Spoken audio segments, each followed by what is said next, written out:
Hi, Rich. Welcome to NACET. Thank you, Russ. Russ, one of the remarkable things I find about NACET is your ability, and for NACET's ability, to really be the cutting edge, leading edge in how to do business incubation. Tell me a little bit more about this area. Yeah, Rich, thank you for that question. So this is the funnel that we use to track clients as they're moving through the program. You can see we start at pre-incubation, which may be a 3 to 6 month time period where they're getting them ready for the program, really getting their business plan started and determining what goals that they need to accomplish. They then come into the program, quite a number of them pre-revenue, where they're developing the products that they're trying to get out onto the market. From there, we push them down into early revenue. These are companies that are beginning to sell items into the marketplace. They've got new items that they're developing and really starting to hire, and this is the stage we see a lot of them ramping up their employment. From early revenue, we want to see them come into a sustainable business model where they have good solid revenues, they've hired people, and we're ready then to ultimately graduate them out down into the community and be a permanent part. This is a pretty exciting venture, NACET. It's had tremendous success. Can you talk to us about the importance of a business incubator and what it does in a community? Well, you know, business incubators have been around since the mid-1950s. And the nice thing about incubators is that the programs can be tailored to meet the needs of the community.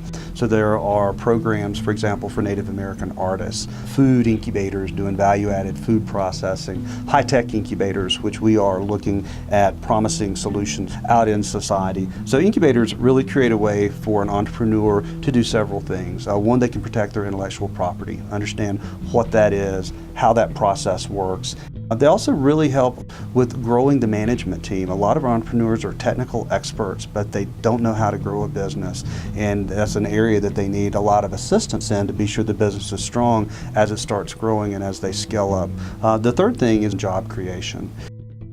We brought together in January of 2012 many of the industry leaders across the state at the Commerce Authority to talk about forming a state association and the importance of recognizing this need to work together. And the thought leaders there all agree. So we now have a very active statewide incubation association that provides managers an opportunity, for example, every month to call in and just talk about topics they're dealing with, challenges they have, resources they may be looking for their clients. And then quarterly, we meet physically to really look at a statewide level what we have and how we work together as we move forward. Having come from running a program in another state that had a very successful statewide incubation association, I really felt that Arizona needed the same, and so I was happy to have NACET lead that effort, lead the collaboration, and even serve as president for the first year while we get the group organized. NACET has also been recognized by the governor's office for excellence in economic development in greater northern Arizona as well.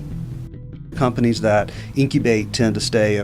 A recent impact study formed by NAU showed that out of 12 graduates, 10 were still in business and still here, functioning in the community, employing almost 100 people just last year. And so it's a very integral part of our community, very important, and our graduates come back. The very first company NACET ever worked with back in 2001 has multiple locations, not just in Flagstaff, and continues giving back to the community in an employment way.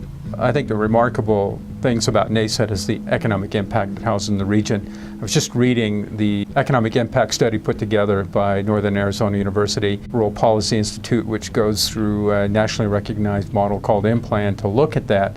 One of the statistics data points was that NACET clients collectively generated $17.3 million in direct economic activity. Can you tell us about the other economic impacts on Flagstaff that NACET has generated? You know, Rich, that's true. $17.3 million in direct economic activity actually led to a $31 million regional impact across northern Arizona. But the companies also continue to raise capital that they're now spending to get their products developed to market, thus creating even more jobs. Russ, looking back over the history of NACET, of course, this is a major public investment in order to generate fairly significant private investment over time.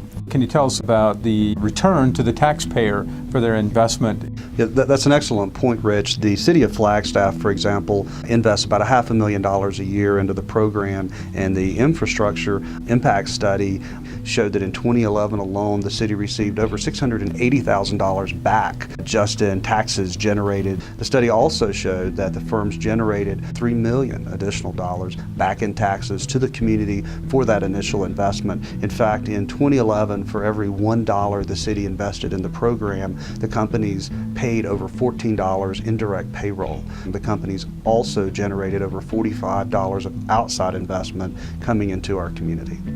Tell us a little bit about the companies that are incubating and growing, and what are the mission of NACET? You can walk down the hallways of NACET and you can see companies that are growing human skin and blood vessels. We have clients developing dual-axis solar tracking system that increases efficiency about 40% over stationary models. Advanced materials. One of our clients recently completed a box for Raytheon to ship missiles across the U.S. With ballistic armor. So, these are not necessarily types of companies that you may expect to find in a rural community. The nice thing about the incubator is that for many of these companies, the R&D division of those companies reside right here in Flagstaff, while their headquarters may be somewhere else. What do you see for the future of the incubator? What you will see is NACET will strive to continue to be the model that has the greatest impact overall in the state of Arizona.